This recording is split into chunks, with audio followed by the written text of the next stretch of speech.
میں رائمنڈ میں بیٹھا تھا، ایک شخص آ گیا، کہا جی وہ مبارک سینما لاہور میں تھا، اس کا مالک آ رہا تھا چند دنوں سے رائمنڈ، آج وہ کچھ گھر سے لے کر آیا تو ایک دی وہاں کسی رائمنڈ میں کسی کو پیش کی تو اس نے انکار کر دیا، میں نہیں کھاتا، آپ کی کمائی حرام ہے۔ تو بہت زیادہ شرمندہ ہو رہا، میں نے کہا اسے لے آؤ جلدی سے میرے پاس۔ وہ اس کو لے کر آئے تو میں نے کہا جی کیا نام ہے؟ کہا جی ہارون۔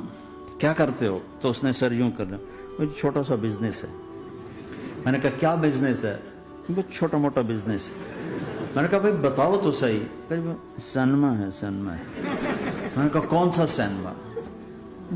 مبارک سینما۔ مبارک؟ میں نے کہا مبارک؟ ہاں وہ جس میں شمع پروانہ میں نے دیکھی تھی وہ مبارک صاحب اس کے جو اونر تھے، پہلے ان کی فوٹو آتی تھی، مر گئے تھے وہ، ان کا سیڈ میوزک چلتا تھا، بعد میں فلم چلتی تھی، وہ مجھے ایسے دیکھنے لگا کہ یہ کیا کہہ رہا ہے۔ اور میں نے اسے یوں دوستی لگائی، دن کے بعد دیکھا تو اتنے بڑی داڑھی کے ساتھ 4 مہینے لگا۔ لوگ فتوے دینے میں بڑی جلدی کرتے، بدگمان بڑی جلدی ہوتی، کسی میں 100 خوبیاں ہوں، ایک کمی ہو، ساری پہ کانٹا پھیر دیتے۔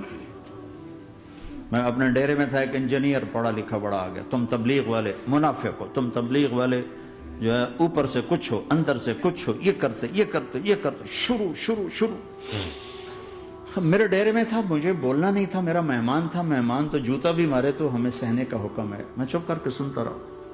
جب وہ سارا کچھ بول بیٹھا تو میں نے کہا بھائی صاحب اللہ تعالیٰ نے پرفیکشن نہیں مانگی، کاؤنٹنگ کہا ہے، کاؤنٹنگ کروں گا، 100 نمبر نہیں مانگے، کہا ہے میں کاؤنٹنگ کروں گا، اگر تمہارے 51 ہوئے تو باقی معاف کر دوں گا۔ تو جو گناہ عیب ثواب آپ بتا رہے ہیں، ممکن ہے اللہ معاف کر دے ان نیکیوں کی وجہ سے جو تبلیغ والے کر رہے ہیں۔ اور کسی کو برا کہنا یہ اپنے برا ہونے کی پہلی نشانی ہے۔ میرے نبی نے فرمایا کسی کے برا ہونے کے لیے یہی کافی ہے کہ دوسرے کو برا کہے۔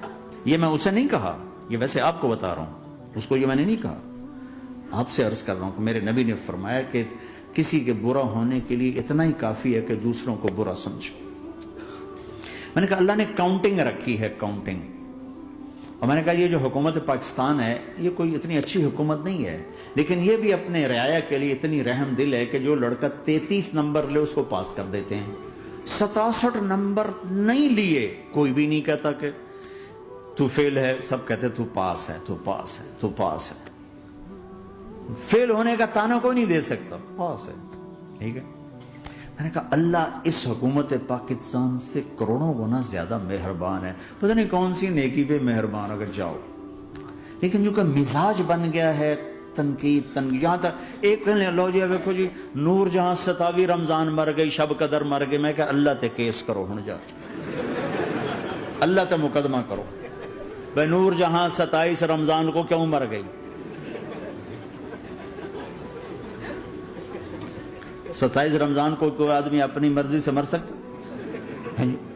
اتنی مقدس رات، اتنا مقدس دن، تو کوئی بات تو اللہ کو پسند آئی جو اس کی موت دی؟